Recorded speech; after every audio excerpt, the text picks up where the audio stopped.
Supreme court কি আইন বানানোর অধিকার রাখে? সেটা হচ্ছে আইন বানানোর জন্য আছে বিধানসভা বা লোকসভা, অর্থাৎ পার্লামেন্ট। হ্যাঁ, সর্বোচ্চ জায়গা হচ্ছে পার্লামেন্ট, তিনি আইন বানাবেন।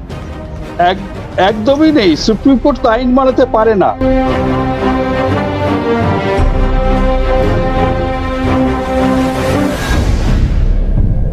প্রিয় দর্শক, আপনারা জানেন যে গত 1 আগস্ট 2024 সুপ্রিম কোর্ট একটি রায় দান করেছেন এসসি এসটি সংরক্ষণের মধ্যে আরো কিছু বিভাজন তৈরি করার পক্ষে সুপ্রিম কোর্ট রায় দিয়েছেন। এই নিয়ে দীর্ঘদিন থেকে কয়েকটি যাচিকা সুপ্রিম কোর্টে এসেছিল।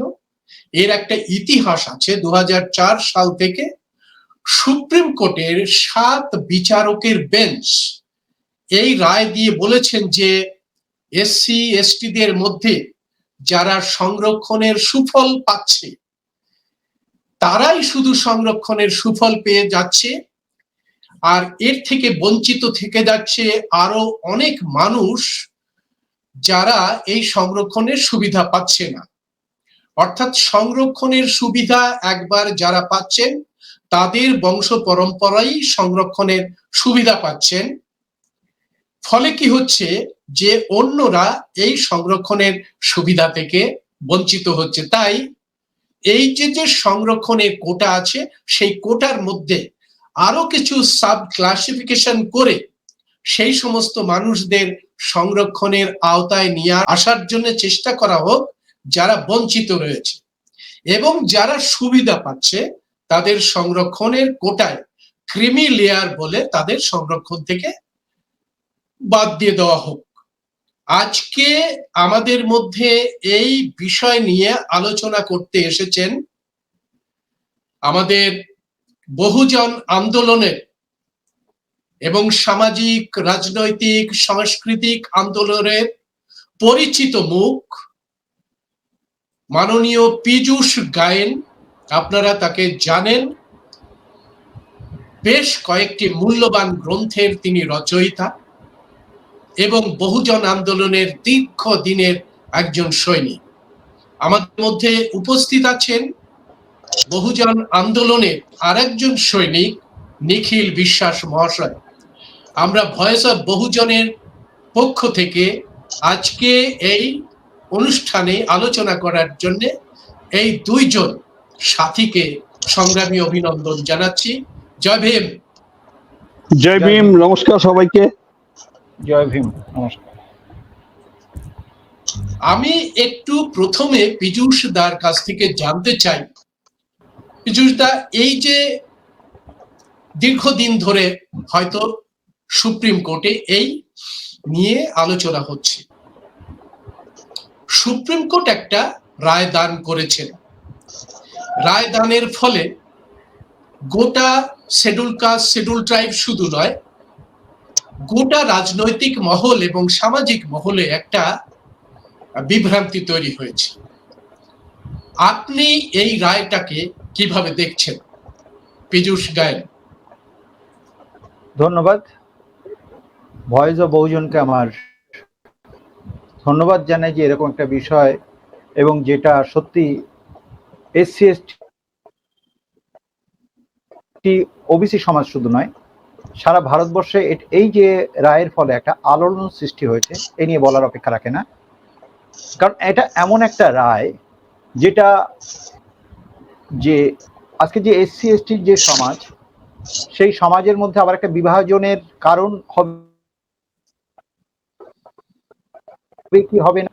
প্রথম আমি যে শব্দ আমি আগে আপত্তি জানাই সেটা হচ্ছে যে আমরা কথায় কথায় বলি যে সংরক্ষণ। অ্যাকচুয়ালি এই শব্দটা সঠিক নয়। কারণ কি, ভারতবর্ষে জনসংখ্যার 1/4 অর্থাৎ প্রায় 25% বেশি জনসংখ্যা হচ্ছে এসসি এসটি জনগোষ্ঠী, অর্থাৎ 1/4 মানুষ এসসি এসটি, এবং তারা কেউ বিলুপ্ত প্রজাতি না। সংরক্ষণ কাদের হয়? বিলুপ্ত প্রজাতির হয়।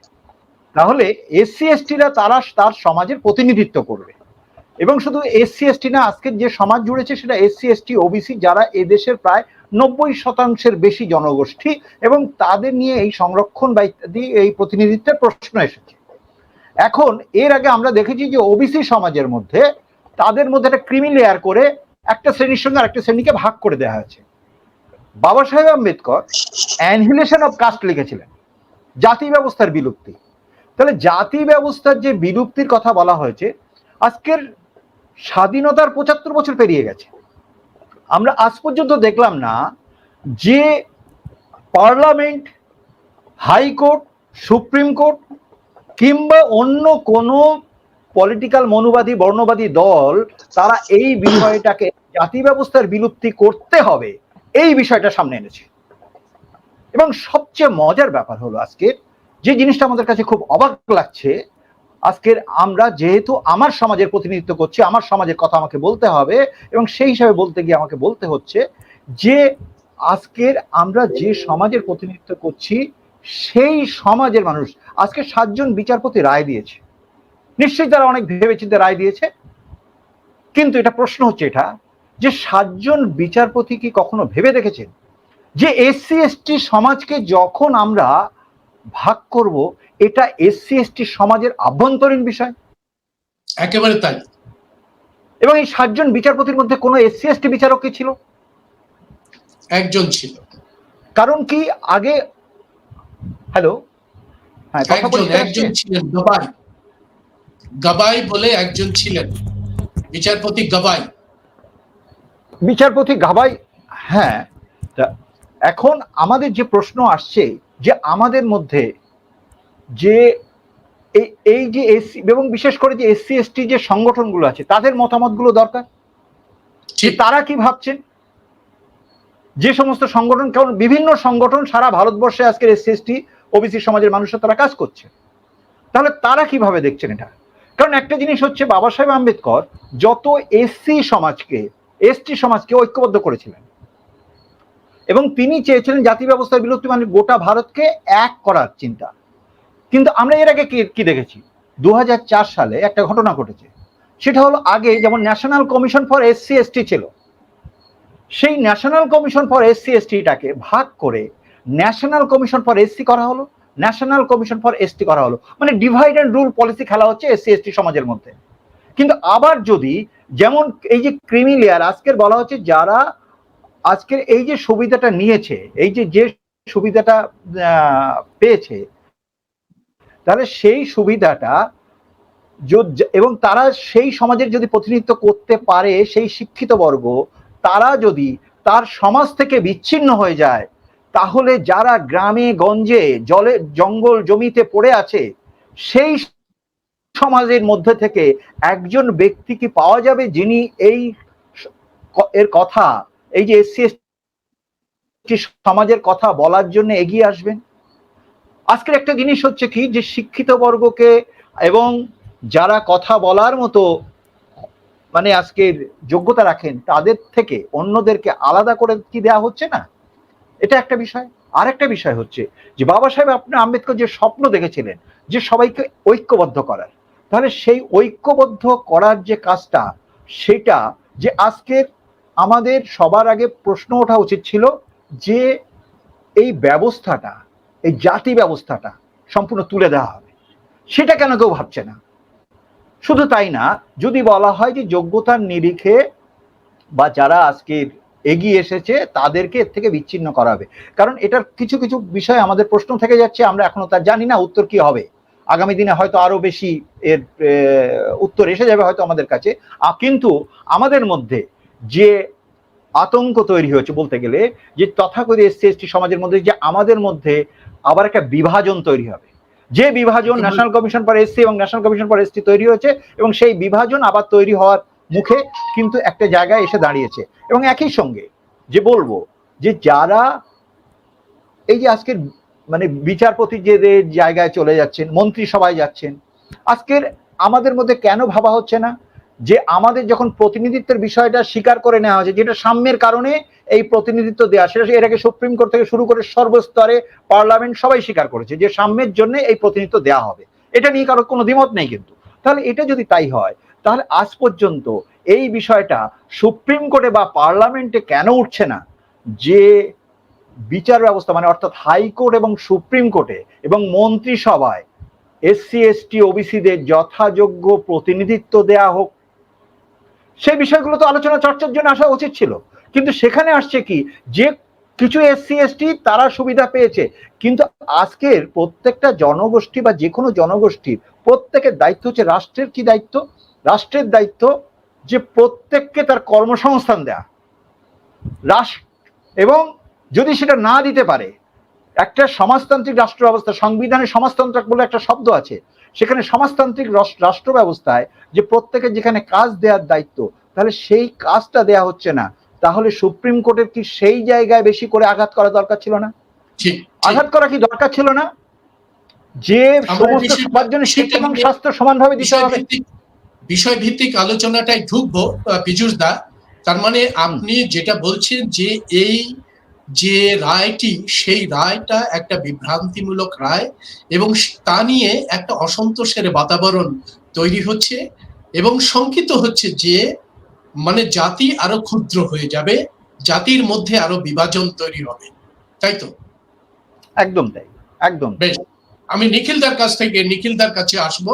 নিখিলদা, এই রায় আপনি ফোন করেছিলেন, এই রায় পড়ার সাথে সাথে, দেখার সাথে সাথে আমরা বলেছিলাম যে আমাদের বন্ধু মহল এবং আমাদের সাথীদের সঙ্গে আলোচনা করে অবশ্যই এই নিয়ে আমরা আগামী দিনে কর্মসূচি রূপায়িত করার জন্য ঠিক করব, সিদ্ধান্ত নেব।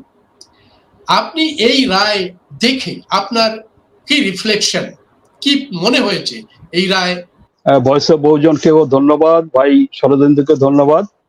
এইরকম একটি জ্বলন্ত বিষয়, বার্নিং ইস্যু, এবং সারা ভারতবর্ষকে প্রভাবিত করবে। আর ভারতবর্ষ যেহেতু বিশ্বের সর্ববৃহৎ গণতান্ত্রিক দেশ, তো সারা বিশ্বকে প্রভাবিত করবে। তো আমি শ্রদ্ধা ভালোবাসা জানাচ্ছি শ্রদ্ধা বন্ধুদের। পীযূষ বাবুকে আমার শ্রদ্ধা। তো আমার প্রথমেই কয়েকটি মনে প্রশ্ন এলো এই রায়ের কথা শুনে, এবং প্রশ্ন আসাটাই বোধহয় স্বাভাবিক। প্রথম প্রশ্নটা এইটা এলো যে আগে যে ক্রিমি লেয়ারের কথা এসেছিল, শিডিউল কাস্টের মধ্যে তারতম্য করা, সংরক্ষণ বা প্রতিনিধিত্ব দেওয়ার ক্ষেত্রে তারতম্য করা, যে 1992 সালে ইন্দ্রেশানী মামলায়, যেটাকে মন্ডল কমিশন মামলাও বলা হয়, তো সেইখানে ছিল 9 সদস্যের 9 বিচারপতির বেঞ্চ, অনেক বৃহৎ বেঞ্চ। তো সেই মামলার রায়টাকে খারিজ করে দেওয়াই বলতে হবে। সেটা যেটা বলেছিল কোনো বর্গীকরণ করা যাবে না বা ক্রিমিলিয়ার বলে কিছু থাকবে না সিভিল ট্রাইবের মধ্যে, তো এইটাকে সেটা সাব ক্যাটাগরাইজেশন করার অর্ডার দিয়ে দেওয়া হলো এবং ক্রিমিলিয়ার চিহ্নিত করার কথা বলা হলো এবং তাদের বাদ দেওয়ার কথা বলা। 9 সদস্যের বেঞ্চ যেটা, সেটাকে আর কম সদস্যের বেঞ্চ যেটা 7 সদস্যের বেঞ্চে এই রায়টা দিল, এটা কি করে খারিজ করতে পারে বৃহত্তর বেঞ্চের? এই প্রশ্নটা আমার প্রথমে এলো।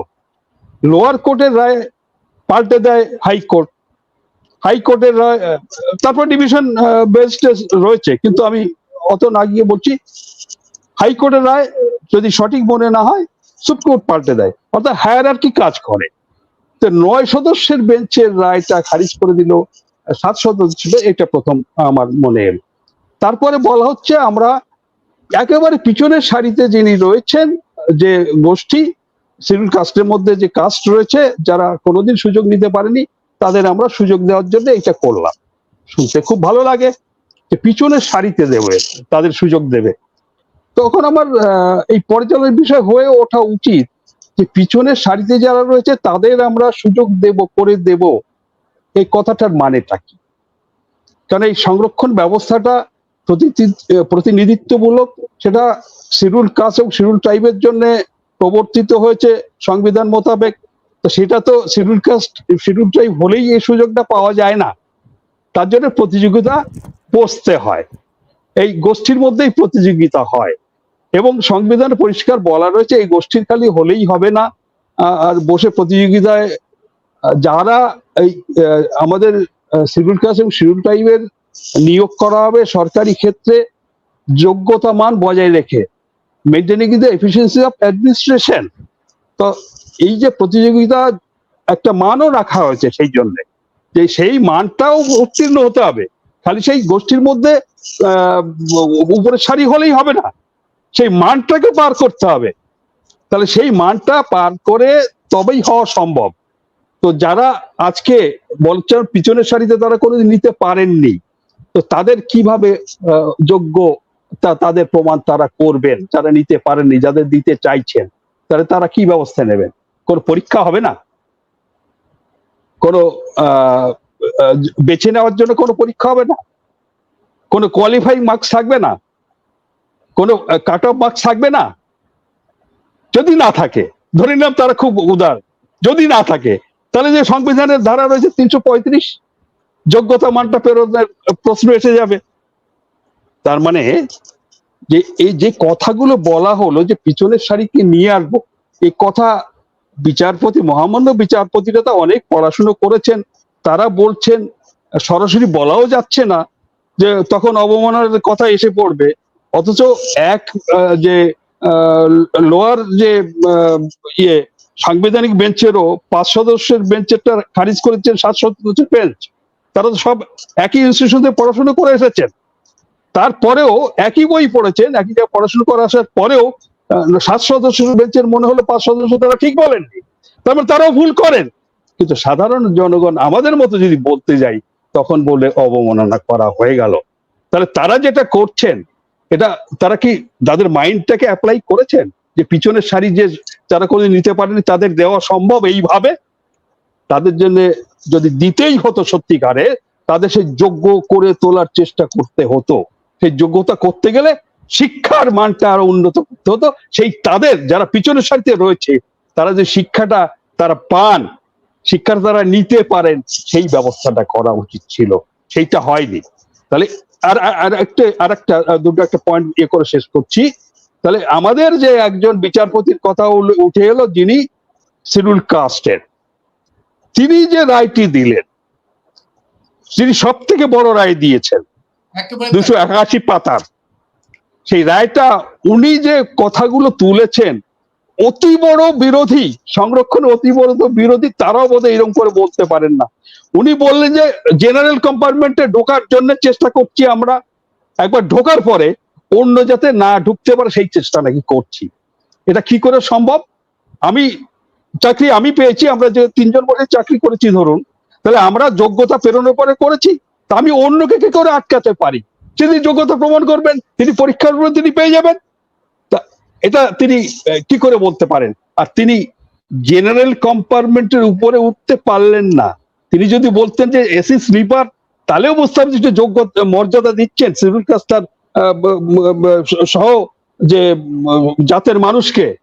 তিনি যেভাবে অপমানজনক কথা বলেছেন, যারা বিরোধ করছেন, আমরা যে বিরোধ করছি এই রায়ের বা এই সাব ক্যাটাগরাইজেশনের, তিনি তাদের তীব্রভাবে ভর্ৎসনা করেছেন সেই সব মানুষকে, যে এরা ওই অপারেশনটাকে বজায় রাখতে চায়।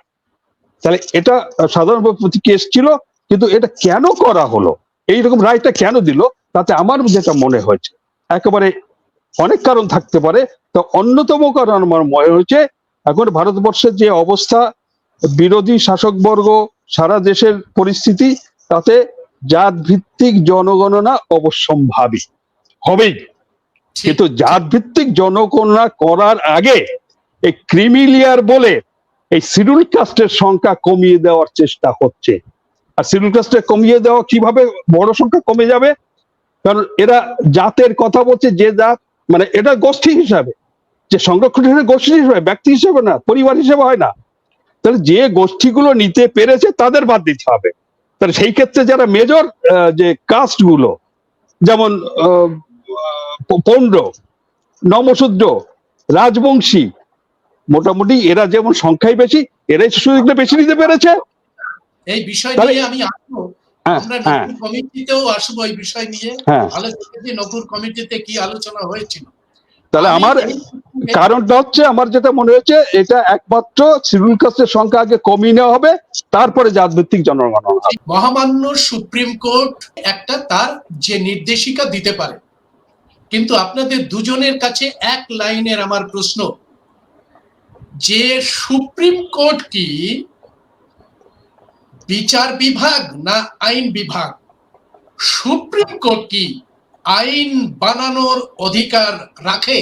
দেখুন, আমাদের যে সিস্টেম ভারতবর্ষে, সেটা হচ্ছে আইন বানানোর জন্য আছে বিধানসভা বা লোকসভা, অর্থাৎ পার্লামেন্ট।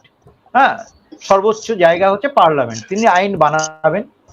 এক্সিকিউটিভ পিলার অর্থাৎ আইএস আইপিএসরা আইনটা ইমপ্লিমেন্ট করবেন, এবং সুপ্রিম কোর্ট দেখবেন যে আইনটা ঠিকভাবে ইমপ্লিমেন্ট হচ্ছে কিনা, কোথায় কোন গলদ আছে সেটাকে তারা দেখিয়ে দেবেন, চোখে আঙুল দিয়ে সেটা দেখিয়ে দেবেন যে এইখানে গলদ আছে, ভুলগুলো ধরিয়ে দেবেন। তাদের কাজ হচ্ছে এটা।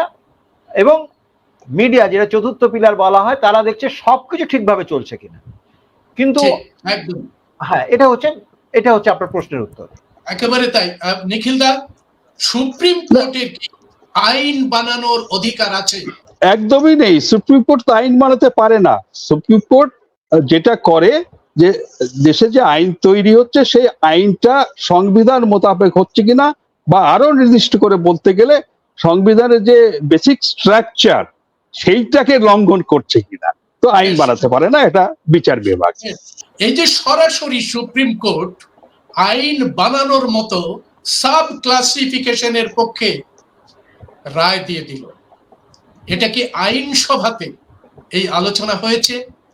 এই যে ক্রিমি লেয়ার, যেটা ওবিসি সংরক্ষণের ক্ষেত্রে, অর্থনৈতিকভাবে সংরক্ষণের ক্ষেত্রে এসেছিল ক্রিমি লেয়ার 27% রেখে, আর বাকিটাকে ক্রিমি লেয়ার করে দেওয়া হয়েছিল অর্থনৈতিক মানদণ্ডে। এই সমস্ত কিছু নির্ধারিত হবে আইনসভাতে, অর্থাৎ পার্লামেন্টের দুটো কক্ষে, এবং রাজ্য সরকারকে দায়িত্ব দেওয়া হবে তারা কি রিফ্লেকশনটা দিচ্ছে। যেহেতু রাজ্যসভাতে আমাদের বিধানসভার প্রতিনিধিত্ব রয়েছে, সেই জন্য রাজ্যসভা হচ্ছে উচ্চকক্ষ। এই উচ্চকক্ষ এবং পার্লামেন্টের নিম্ন কক্ষে কিছু আলোচনা না করে কি করে যে কনস্টিটিউয়েন্ট অ্যাসেম্বলিতে তৈরি করা প্রপোর্শনাল রিপ্রেজেন্টেশনের উপরে সুপ্রিম কোর্ট এই যে একেবারে আইন বানানোর প্রক্রিয়া শুরু করেছে। মানুষ জানতে চায় যে কাদেরকে এই প্রপোর্শনাল রিপ্রেজেন্টেশন দেওয়ার কথা তখন কনস্টিটিউয়েন্ট অ্যাসেম্বলিতে আলোচনা হয়েছিল, কাদের জন্য প্রতিনিধিত্বমূলক একটি আইন তৈরি হয়েছিল, যে তারা শিক্ষা ক্ষেত্রে, তারা সামাজিক ক্ষেত্রে, তারা চাকরি ক্ষেত্রে এবং রাজনৈতিক ক্ষেত্রে তারা তাদের সংখ্যা অনুপাতে ভাগিদারিত্ব পাবে। এই ইতিহাসটা কি? দেখুন, এর ইতিহাস অনেক লম্বা ইতিহাস। এবার একটু ছোট্ট করে জানতে চাই। হ্যাঁ, আমাকে ছোট্ট করে বলতে হয় যে কাকা কালেলকার কমিশন থেকে, যে কাকা কালেলকার কমিশনে যখন ওবিসিদের, এসসি এসটিদের যে প্রতিনিধিত্ব এটা চালু হয়ে যাওয়ার পরে, যখন বাবা সাহেব আম্বেদকর 1951 সালে পদত্যাগ করলেন এবং এই বিষয়গুলোকে আপনার সামনে নিয়ে আসলেন, যে অনগ্রসর শ্রেণীর তাদের প্রতিনিধিত্ব দরকার, তাহলে অনগ্রসর শ্রেণীর প্রতিনিধিত্ব দরকার। এবং তখন নেহেরু ছিলেন প্রধানমন্ত্রী, এবং তখন পুনার ব্রাহ্মণ কাকা কালেলকার, তাকে দিয়ে কমিটি বানানো হলো 1953 সালে। 1955 সালে তার রিপোর্ট প্লেস হলো, 2 বছরের মধ্যে তার রিপোর্ট তৈরি হলো।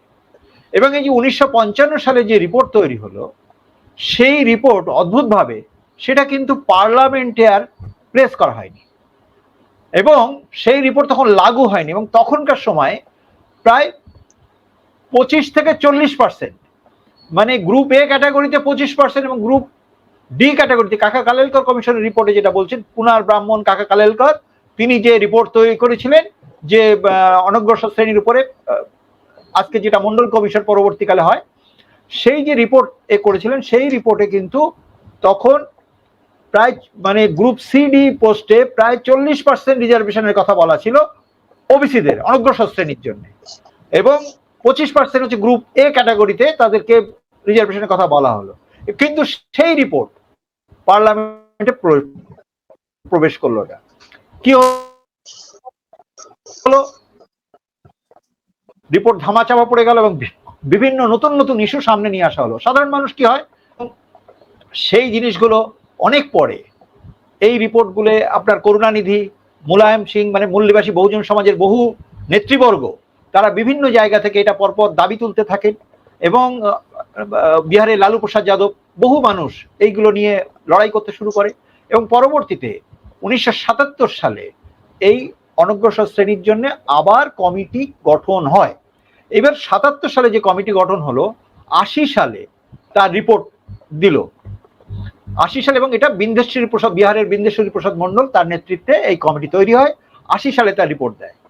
কিন্তু মজার ব্যাপার যে 80 থেকে 92, ভাবুন এক যুগ, 12 বছর এই রিপোর্ট পুরো ঝুড়ি চাপা দেওয়া থাকলো।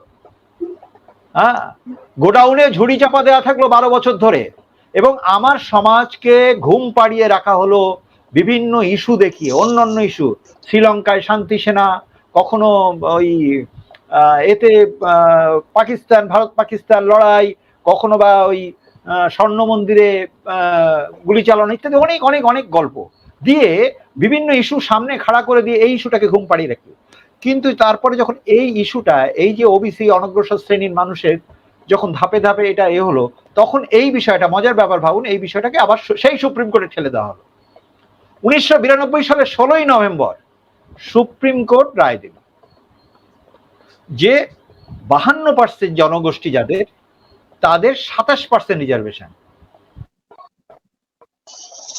তাহলে 52% কে তো 52% দিতে হয়, 15% এসটি কে 15% দেওয়া হচ্ছে, 7.5% এসটি কে 7.5% দেওয়া হচ্ছে, তাহলে 52% ওবিসি কে কি করে 27% দেবে? তার জন্য একটা নতুন ফর্মুলা আবিষ্কার হলো। এটা আবিষ্কার বলা যায়, যুগান্তকারী আবিষ্কার। কিরকম আবিষ্কার? এইখানেই তৈরি হলো ক্রিমি লেয়ার। হ্যাঁ, যে বলা হলো যাদের 1 লাখ টাকার বেশি ইনকাম তারা হচ্ছে ক্রিমি লেয়ার, তাদেরকে এই আওতায় আনা হবে না।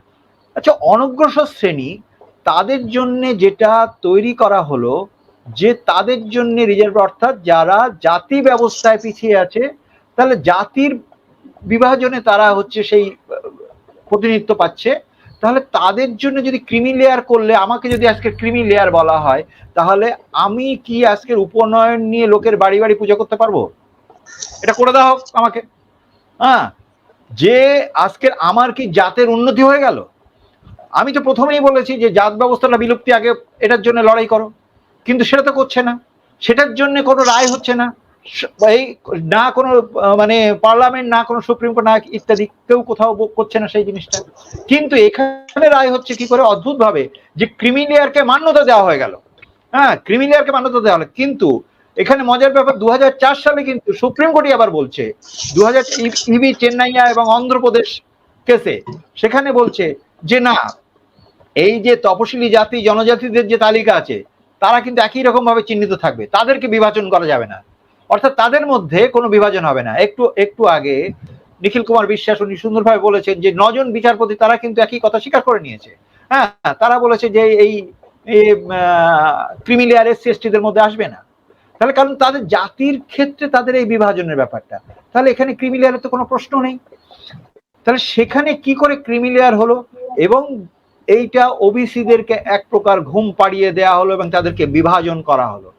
আজকের দিনে যে দেখা যাচ্ছে যে আমরা তো আমাদের প্রতিনিধিত্ব চাইছি, যে এসসি এসটি সমাজ বেশি কিছু চাইছে না, এটা সরকারি ক্ষেত্রে, আর সরকারি ক্ষেত্র তো এখন একদম শেষ হয়ে যাচ্ছে, কারণ সব তো কয়েকজন শিল্পপতির হাতে গোটা ভারতবর্ষ তুলে দেওয়া হয়েছে। রিজার্ভেশন বা রিপ্রেজেন্টেশন, যা প্রতিনিধিত্ব, সেটা তো ধীরে ধীরে শূন্যের দিকে চলে যাচ্ছে। হ্যাঁ, এবং সেটা শুধুমাত্র সরকারি চাকরির ক্ষেত্রে।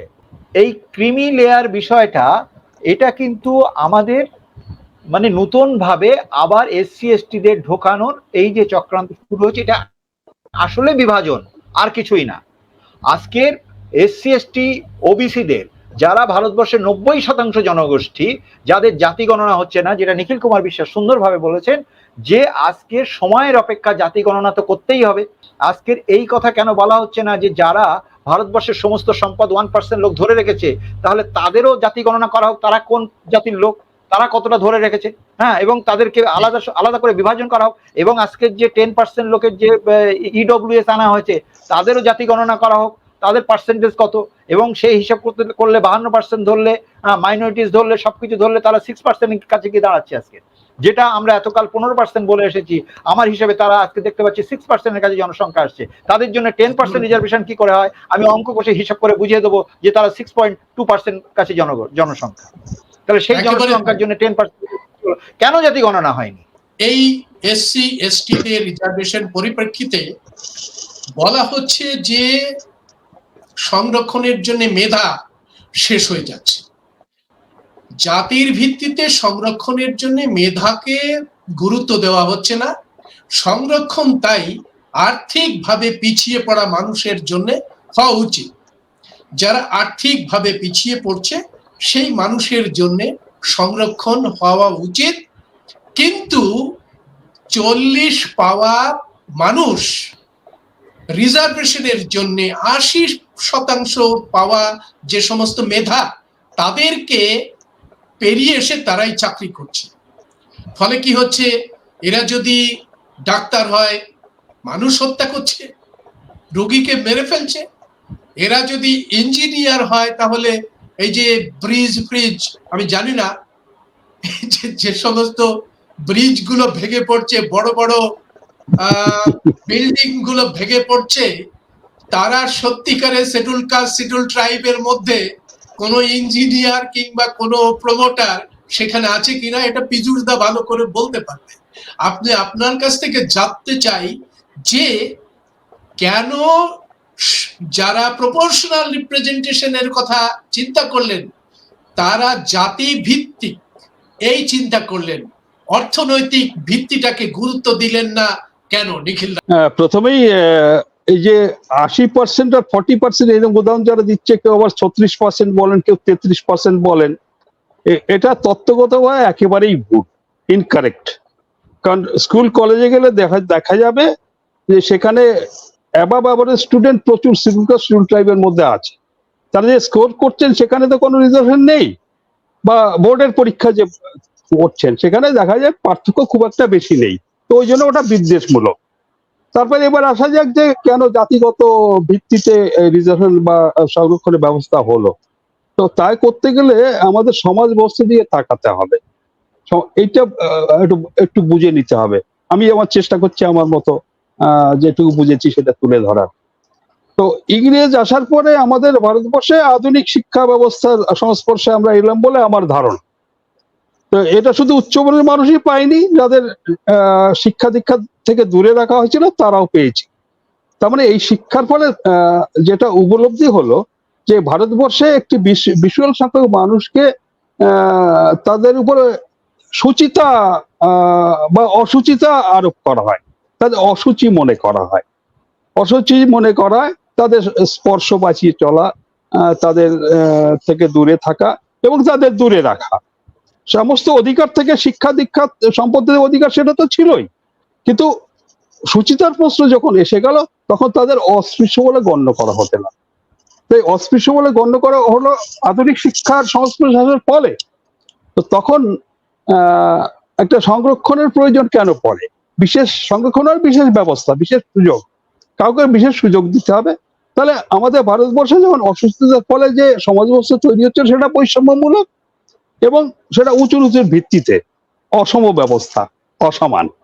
সেইটাকে যদি সমান করতে হয়, সম ব্যবস্থা যদি সম পর্যায়ে আনতে হয়, তাহলে কিছু বিশেষ সুযোগ দিতে হবে কাদের, যারা অস্পৃশ্য বলে গণ্য হবে। এই জন্য একটা যুক্তি তুলে আনা হলো যে শাসন প্রশাসনে যে নিয়োগ হবে তো সেখানে কোন ভিত্তিতে হবে। তো যারা উঁচুতে ছিলেন, যারা সুযোগ ভোগ করে আসছেন, তারা বললেন কেন এক জায়গায় পরীক্ষা বসবে, ধরো 5000 পরীক্ষা বসলো, 200 প্রয়োজন হলো, তো 200 উপর থেকে নিয়ে নেওয়া হবে স্কোর দেখে। তখন যুক্তি দেওয়া হলো যে আমাদের যেহেতু অসম সমাজ ব্যবস্থা রয়েছে, অস্পৃশ্য বলে গণ্য করে এবং অধিকার তারতম্য করা হয়েছে, তো এইভাবে যদি স্ট্যান্ডার্ডাইজ করা হয়, এইভাবে যদি মান মানে অ্যাসেসমেন্ট করা হয়, তাহলে যারা অধিকারহীন রয়েছে, অস্পৃশ্য গোষ্ঠীর মানুষ, তারা কোনোদিন নিজেদের যোগ্যতা প্রমাণ করতে পারবে না। এই জন্য অসম ব্যবস্থায় সম ব্যবস্থা কায়েম করা যাবে না। অসম ব্যবস্থায় অসম ব্যবস্থাই নিতে হবে, ড্রাস্টিক অ্যাকশন নিতে হবে। তো এই যে গোষ্ঠীর মানুষ যারা অস্পৃশ্য বলে গণ্য, সেটা শিডিউল কাস্টের ব্যাপারে আমি যতদূর জানি ডক্টর বি আর আম্বেদকরের উত্তর যে শিডিউল কাস্ট রূপে কাদের গণ্য করা হয়েছে বা শিডিউল কাস্ট বলে কাদের চিহ্নিত করা হয়েছে, কারা এই গোষ্ঠীর মধ্যে থাকবেন, যাদের অস্পৃশ্য বলে গণ্য করা হয়েছে। ঠিক, একদম ঠিক। অস্পৃশ্য করে গণ্য করার ফলে, তাদের অধিকারবিহীন করে রাখার ফলে তারা সব এমনিতেই গরিব।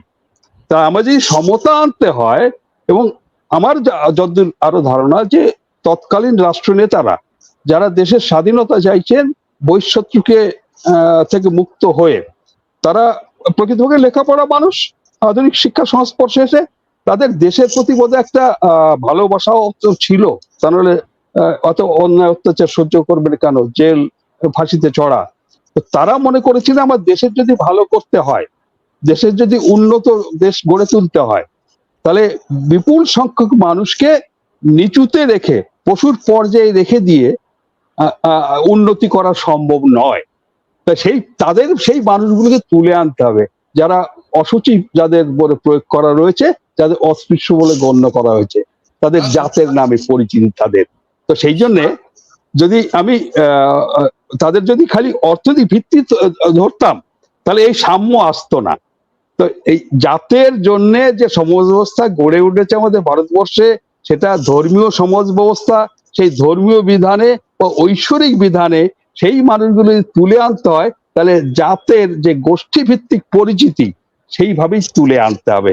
সেই জন্য যেটা প্রতিনিধিত্বমূলক, যে জনসংখ্যার অনুপাতে প্রপোর্শনাল রিপ্রেজেন্টেশন দেওয়ার জন্য বিশেষ ব্যবস্থা রাখা হয়েছে, যাকে অ্যাফার্মেটিভ অ্যাকশনও বলে, পজিটিভ ডিসক্রিমিনেশন বলা হয়, সেইটাই সংরক্ষণ।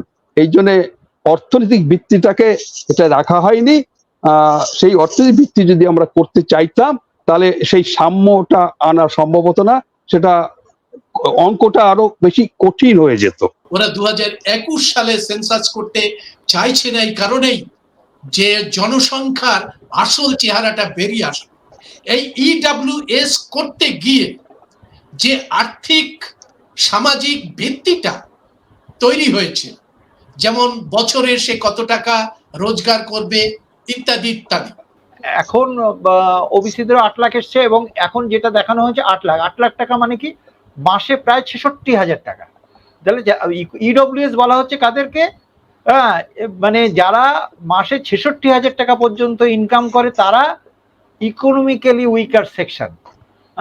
এখন আমার দেশে কতজন লোক মাসে 66,000 টাকা, কটা পরিবার মাসে 66,000 টাকা ইনকাম করে, সেটা একবার আমি মানে সাধারণ দর্শককেই, তাদেরকে বা যারা দেখছেন তাদেরকেও বলবো এটা ভেবে দেখতে, বা সাধারণ মানুষকে তাদেরকে ঘরে ঘরে গেলেই বোঝা যাবে যে আজকের আমি যখন বাঁকুড়ার কোনো গ্রামে গেছি বা বিভিন্ন জেলায় বিভিন্ন গ্রামগুলোতে গেছি, সেখানে দেখেছি মানুষের মাসে 3,000 টাকা সে যদি মানে ক্যাশ টাকা রোজগার করে আনতে পারতো, তাহলে সে বোধহয় মানে স্বর্গে বাস করতো, এরকম ভাবে আছে না। মানুষ ঝুপড়িতে কিভাবে বাস করছে মানুষের। আজকের দেশের, একটু আগে নিখিল দাস সুন্দরভাবে বলেছেন যে মানুষের যে শিক্ষা ব্যবস্থা, যে শিক্ষার উপরে আজকের সবার আগে দরকার ছিল, একটা দেশের প্রধান সম্পদ হচ্ছে শিক্ষা স্বাস্থ্য। তাহলে শিক্ষা স্বাস্থ্যের উপরে সবার গুরুত্ব দেওয়া উচিত ছিল। আজকের খুব জনসংখ্যার যে কথাটা বললেন, যে জনসংখ্যা আমরা এতদিন 85% আর 15%-এর কথা বলে এসেছি, কিন্তু আজকে জাতি গণনা করলে সমস্ত বেলুন সব মানে ফেটে বেরিয়ে যাবে আর কি, কোথা থেকে কোথাকার জল কোথায় গড়াবে কেউ জানে না, সেই জন্য জাতি গণনাটা করা হচ্ছে না। যখন বলা হচ্ছে যে যারা অর্থনৈতিকভাবে এগিয়ে আছে, বেশ ভালো কথা, যারা অর্থনৈতিকভাবে এগিয়ে আছে তাদের, তাহলে আমাকে তো দেখতে হবে সমস্যাটা কোথায়। আগে এক এক করে সমস্যার সমাধান করতে হবে। তাহলে আগে জাতি ব্যবস্থা না আগে অর্থনৈতিক ব্যবস্থা, কোনটা? সমস্যা তো শুরু হয়েছে জাতি ব্যবস্থা থেকে।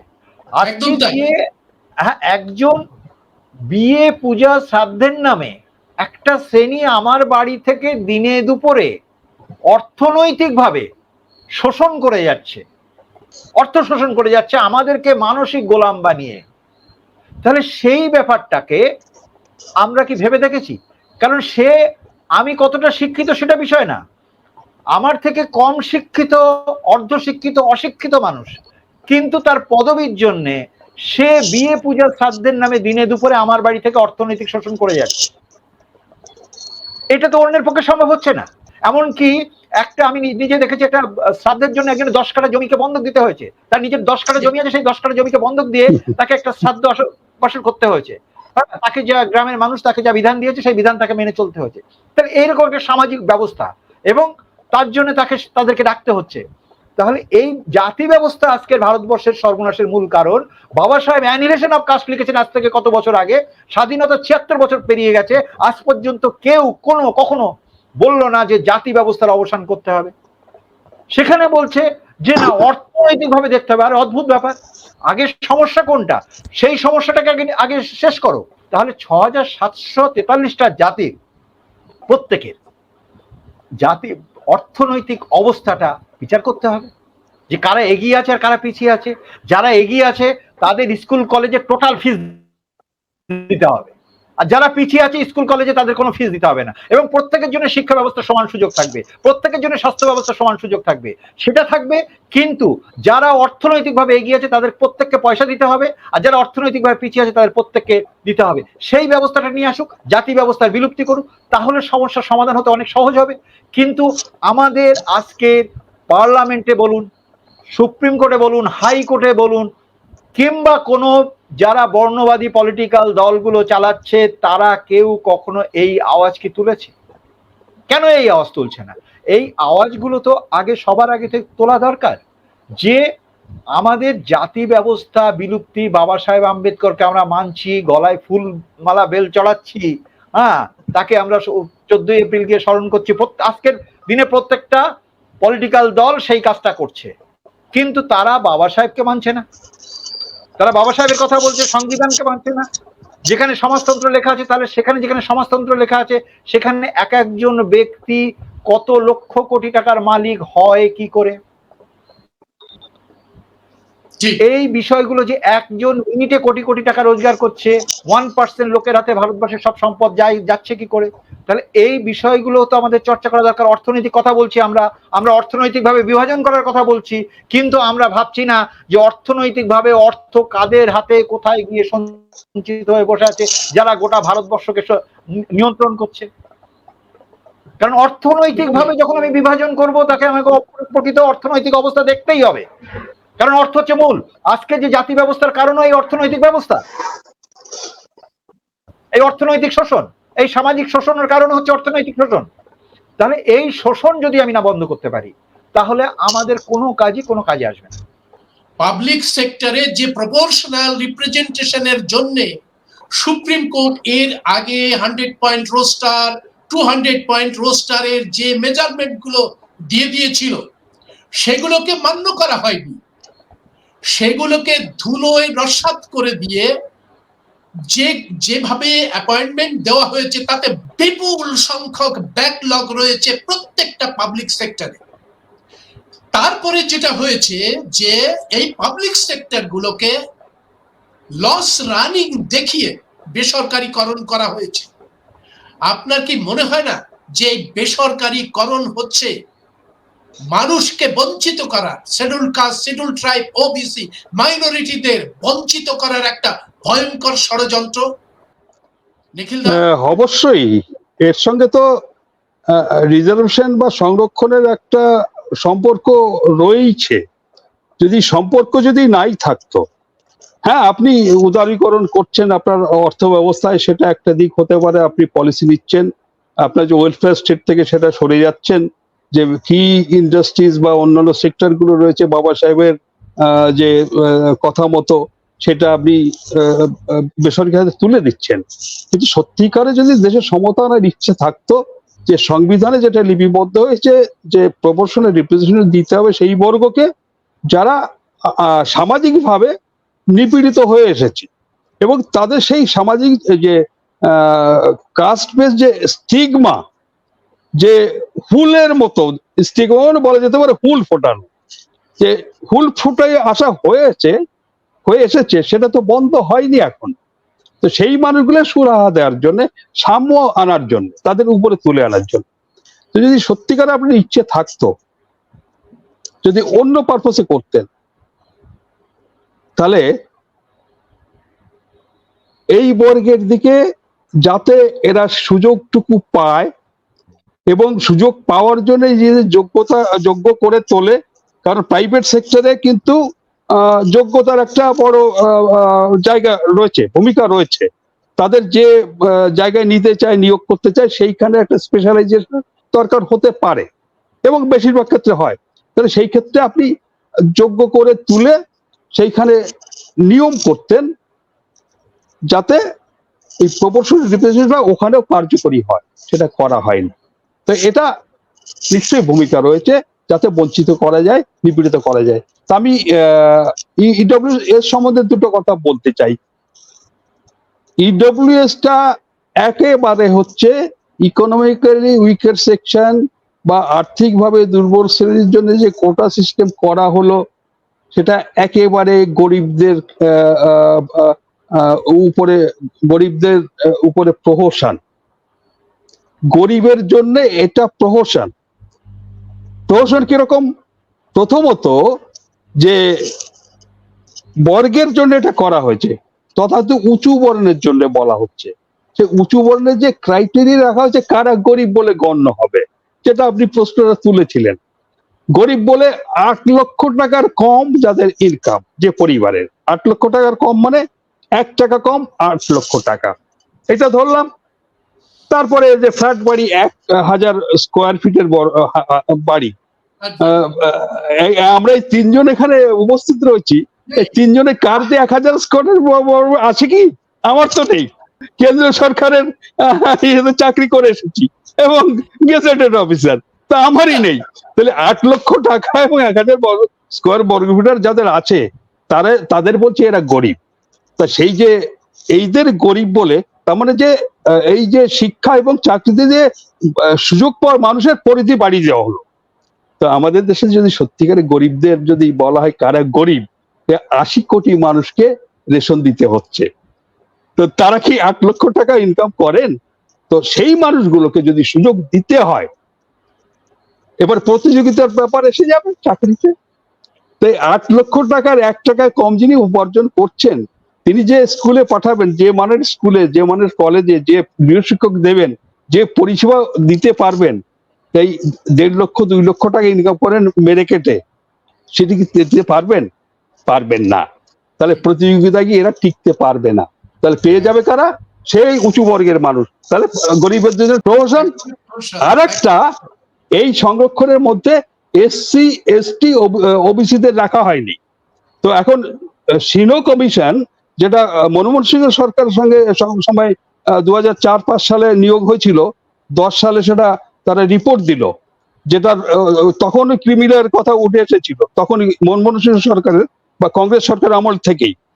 সেই কমিটি বলছে, সেই কমিশন, যে শিডিউল কাস্টের মধ্যে 38% এবং শিডিউল ট্রাইবের মধ্যে 48% তারা দারিদ্র্য সীমার নিচে বসবাস করছেন, তাদের এর মধ্যে রাখা হয়নি। তাহলে তাদের জন্য আবার হলো, সেটা সেই একজন দুজন 3-2 ইয়েতে ভার্ডিক্ট দিয়েছিল। তার একজন যে ডিসেন্টিং নোট দিয়েছিলেন বিচারপতি রবীন্দ্র ভাট, তিনি কি বলেছেন এর বিরোধী করে? আমি এক লাইন বলছি তর্জমা করে ইংরেজিতে। তিনি বলেছেন যে, আমি অনুভব করি 7 দশকের প্রজাতন্ত্রে এই দেশ প্রথমবার প্রত্যক্ষভাবে বর্জনীয় এবং পক্ষপাতমূলক নীতি বা আদর্শকে অনুমোদন দিল। আমাদের সংবিধান বহিষ্কারের কথা বলে না। অর্থাৎ এই যে প্রতিগত গরিব যারা, তাদের তুমি কোটার মধ্যে বাইরে করে দিলে, এইটা আমাদের সংবিধান বলে না। এর থেকে কি আর বড় চপেটাঘাত হতে পারে? 7 দশকের যে আমরা স্বাধীনতার পরে থেকে যে আমাদের যে ব্যবস্থাটা, সেইটার উপরে একেবারে তোমরা কি বলবো, সব ধুলোয় মিটিয়ে দিলে। আমাদের লক্ষ্য উদ্দেশ্য, আমাদের রাষ্ট্রনেতাদের, তারা যেটা চেয়েছিলেন, এই যে ইডব্লিউএস কোটার মাধ্যমে গরিবদের সঙ্গে প্রহসন করে সবকিছু ধুলোয় মিটিয়ে দিল। ইডব্লিউএস এর ক্ষেত্রে যদি ওই ক্যাটেগরিয়া হয়, তাহলে তো ইকুয়ালিটির প্রশ্নে তাহলে তো শিডিউল কাস্ট, শিডিউল ট্রাইব সবাই ওই ইকোনমিক্যালি ভাবে উইকার সেকশনে চলে আসবে। তো সেই কথা কেন চন্দ্রচূড় বলছেন না যে প্রত্যেকটা মানুষের ইকোনমিক্যালি এই সমস্ত মানুষগুলো কে দেখা হোক, একজনের জন্য একটা আইন হবে, আরেকজনের জন্য আরেকটা আইন। এ তো মানে বিচারের বাণী নীরবে নিভৃতে কাঁদে। এই যে এসসি এসটিদের যে ক্যাটাগরাইজেশন যেগুলো করা হচ্ছে, এটা এসসি এসটিদের আভ্যন্তরীণ বিষয়। এই বিষয়ের ভাবনা চিন্তা করা দরকার এসসি এসটির বিভিন্ন সংগঠন তাদের সঙ্গে আলোচনা করে, কারণ এটা অন্যরা মাথা গলাবে, এটা হতে পারে না, হওয়া উচিত না, আমি অন্তত মনে করি ব্যক্তিগত। এবং যে আমাদের সিদ্ধান্ত অন্যরা নেবে কেন, যারা সংখ্যাগরিষ্ঠ এসসি এসটি ওবিসিরা এদেশের সংখ্যাগরিষ্ঠ জনগোষ্ঠী, তাহলে তাদের সিদ্ধান্ত অন্যরা কেন নেবে? এতদিন ধরে যারা প্রলেতারিয়েতের ছদ্মবেশ ধারণ করে আছে, মুখোশ পরে আছে প্রলেতারিয়েত, তারা নাকি প্রলেতারিয়েতের জন্য তাদের মানে রাতের ঘুম হয় না, খাওয়া দাওয়া বন্ধ হয়ে যায়, তারা বাগদাদ থেকে বাংলাদেশের আন্দোলন করে বেড়ায়। এই যে সুপ্রিম কোর্টের নির্দেশের পরে সেই প্রলেতারিয়েতের একটি দল যারা সঙ্গে সঙ্গে পলিট ব্যুরোতে এই সিদ্ধান্তকে স্বাগত জানিয়েছে, সিপিআইএমএল। এতদিন ধরে কংগ্রেস জাতি গণনা করতে হবে বলে নির্বাচনের সময় ঝড় তুলেছে, জাতি দরদ দেখিয়েছে, জাতির সংখ্যা। তা জাতির সংখ্যা জেনে হবেটা কি যদি সেই জাতিকে সামাজিক ন্যায়ের অঙ্গীভূত না করা যায়? কংগ্রেস শাসিত সরকার, সেই সরকার ঘোষণা করেছে যে সুপ্রিম কোর্টের এই নির্দেশ তার রাজ্য সরকার প্রথম বাস্তবায়িত করবে। এটা কি দ্বিচারিতা নয়? এই যে বিষয়টা বহুজন আন্দোলনের একজন নেতা হিসেবে আপনি কিভাবে দেখছেন? আমাদের মূল্যবাসী বহুজন আন্দোলন বা বহুজন মুভমেন্ট এটা সব সময়ের জন্য এরা বলে এসেছে যে যাদের কথা আপনারা বলছেন, যে পরিষ্কার ভাষায় সিপিএম, কংগ্রেস, তৃণমূল, বিজেপি এরা মনুবাদী দল এবং মনুবাদীর কথা বলে। হ্যাঁ, একদম খুব পরিষ্কার কথা। এরা তো মানে ছদ্মবেশে আমাদেরকে, নেতৃত্ব সব একই রকম, আজকের এ দলে তো কালকের সে দলে, ওরা নিজেদের মধ্যে নিজেদের ভাগ করে নেয় এবং পক্ষেও যারা বিপক্ষেও তারা। হ্যাঁ, আমাদের কথা বলার জায়গা তো নেই, সেই জন্য আজকে আমাদের কথা বলার নেই বলে আমরা এই জায়গায় এসে কথা বলছি। যেটুকু জায়গায় সোশ্যাল মিডিয়া আছে সেইখানে আমরা কথা বলছি, আমাদের কথা বলার জায়গা নেই বলে। তাহলে ওরা ওদের কথা ওদের মতো করে ওরা সাজিয়ে বলে, এবং প্রতিদিন যে এতদিন মেহনতি মানুষের কথা বলে এসেছে, তো মেহনতি মানুষ কারা? মেহনতি মানুষ এসসি এসটি ওবিসিরা। তাদের যে পলিট ব্যুরোতে একজনও কি এই মেহনতি মানুষ তথাকথিত এই যে এসসি এসটি ওবিসি সমাজের লোকজন ছিল? সেটাকে আমাদের ভালো করে দেখতে হবে।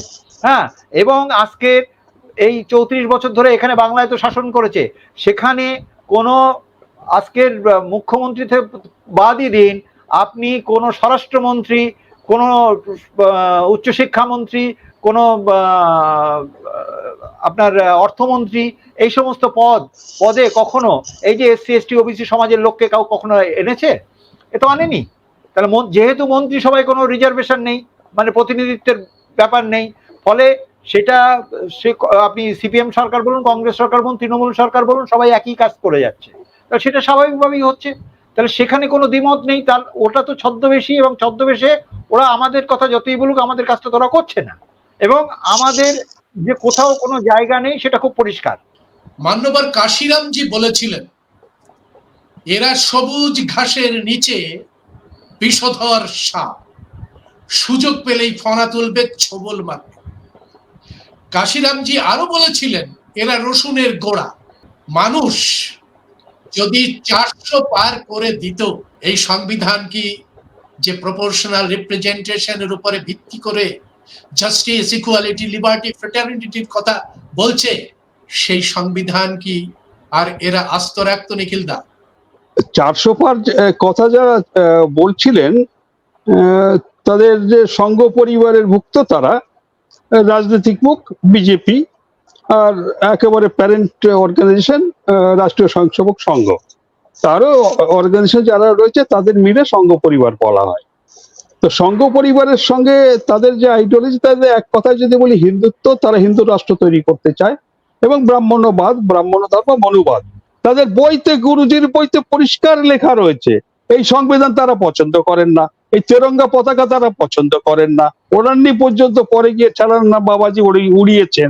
এর হিন্দু রাষ্ট্র কিন্তু তেমনটা বলেছেন। তাদের নেতাদের মুখ থেকে বেরিয়ে এসেছে যে আমরা 400 বার হলে আমরা সংবিধান পরিবর্তন করব, এবং ধর্ম সংসদ থেকে বলে দেওয়া হয়েছে এবার এলাহাবাদ থেকে চলবে, ধর্ম সংসদ চালাবে। এটা কেমন হবে? ত্রেতা তাবরের মতো আইন ব্যবস্থা হবে, শাস্তির বিধান তেমন হবে। এরপরে তো আর কোনো সন্দেহ জায়গা থাকে না। মানে আমাদের উপরে সিদ্ধান্ত চাপানো হচ্ছে, অর্থাৎ আমাদেরকে দাস বা গোলাম বানিয়ে রাখা হচ্ছে, আর আমাদের উপরে দাদাগিরি চালানো হচ্ছে। হ্যাঁ, তাহলে আমাদের সিদ্ধান্ত অন্যরা নিচ্ছে। তাহলে এই যে সিদ্ধান্ত, এটা হচ্ছে কি করে? এই সিদ্ধান্ত হচ্ছে একই জিনিস, যেমন ধরুন আমার এরিয়ায় স্কুল হবে, কলেজ হবে, হাসপাতাল হবে, জলের লাইন হবে, এই সিদ্ধান্ত কে নিচ্ছে? একজন জনপ্রতিনিধি নিচ্ছে। আর এই জনপ্রতিনিধি কিভাবে আসছে? নির্বাচনী ব্যবস্থার মাধ্যমে আসছে। আর নির্বাচনী ব্যবস্থায় আমরা ভোট দিয়ে আমরা তাদের জনপ্রতিনিধি বানাচ্ছি, আর তাদের দল তৈরি করে দিচ্ছি, তাদেরকে মাথায় বসাচ্ছি, তারা সিদ্ধান্ত নিচ্ছে যে কে হাইকোর্টে যাবে, কে সুপ্রিম কোর্টে যাবে, সেখানে সব সিদ্ধান্ত হয়ে যাচ্ছে। তাহলে সমস্ত সিদ্ধান্ত হচ্ছে কিন্তু নির্বাচনী ব্যবস্থার মাধ্যমে। আমি যদি কলকাতার রাস্তায় 1 লাখ লোক নামাই, সেটা একটা লোক দেখবে বা কোনো একটা ইস্যুতে হয়তো হবে, কিন্তু আমাদের সমস্যা তো একটা না, আমাদের তো হাজার সমস্যা। যদি আজকে সবকিছু বেসরকারীকরণ হয়ে যাচ্ছে, দেখা যাচ্ছে আমরা অর্থনৈতিকভাবে শূন্যতে গিয়ে পৌঁছে যাচ্ছি। তাহলে এর জন্য আমাদের সমাজের মধ্যে জাগরণ দরকার, যে আমাদের লোককে ভাবতে হবে যে আমাদের এই মনুবাদী দলগুলোকে, বর্ণবাদী দলগুলোকে আমাদের লোক কেন ভোট দেবে। যে নির্বাচনী ব্যবস্থায় প্রত্যেককে যোগদান করতে হবে, যে একজনও যে পিছিয়ে থাকবে। কারণ কি, আমি আগেই বললাম যে সিদ্ধান্ত হচ্ছে যত সামাজিক কাজ সেটা কিন্তু জনপ্রতিনিধিরাই করে। আমার পাশের রাস্তা, আমার বাড়িতে যতই টাকা থাকুক, আমি গিয়ে কিন্তু ওই রাস্তা করতে পারবো না। ওই রাস্তা করতে হলে জনপ্রতিনিধিকেই করতে হবে। তাহলে সে সিদ্ধান্ত নির্বাচনী ব্যবস্থার মাধ্যমে আসছে। তাহলে নির্বাচনী ব্যবস্থায় যোগদান হচ্ছে সবচেয়ে বড় সামাজিক কাজ। গণতান্ত্রিক ব্যবস্থায় প্রতিবাদ জানানো, যে আমাদের পথে নেমে গণতান্ত্রিক উপায়ে আন্দোলন করলে যেটা জনমত যদি প্রদর্শন করা যায়, তাহলে সরকার সরে যায় তাদের সিদ্ধান্ত থেকে। রাস্তায় নেমে গণতান্ত্রিক উপায়ে সংঘবদ্ধ প্রতিবাদ প্রতিরোধ খোলা আছে, সেইটা আমাদের অবশ্যই করতে হবে।